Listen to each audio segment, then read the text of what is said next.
పెద్దపల్లి జిల్లాలోని RG3 APA Singareni సంస్థల ఆధ్వర్యంలో వృక్షారోపణ అభియాన్ 2024 కార్యక్రమం నిర్వహించారు. ఈ కార్యక్రమంలో Manthani RDO Hanuman Nayak, ALP general manager Venkateswarlu, RG3 general manager N Radhakrishna పాల్గొన్నారు. ఈ సందర్భంగా 25,000 మొక్కలను ఒకేసారి నాటారు.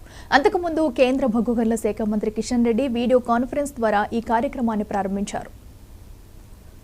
ఈ రోజు వృక్షారోపణ అభియాన్ 2024 అనే కార్యక్రమము కేంద్ర ప్రభుత్వం ఆధ్వర్యంలో minister of power Shri Kishan Reddy గారు, అలాగే స్టేట్ మినిస్టర్ కృష్ణకాంత్ దేవ్ గారు, అమృతలాల్ మీనా గారు, అలాగే మన సింగరేణి సంబంధించి మన గౌరవ CNMD CN బలరాం గారి నేతృత్వంలో ఈరోజు గొప్ప కార్యక్రమం చేయడం జరిగింది.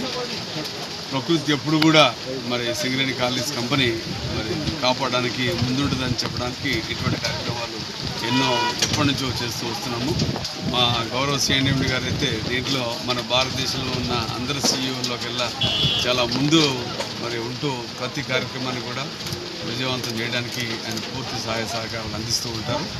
ఈరోజు సింగరేణి వ్యాప్తంగా ఎక్కడ చూసినా బొగ్గు తీస్తాం.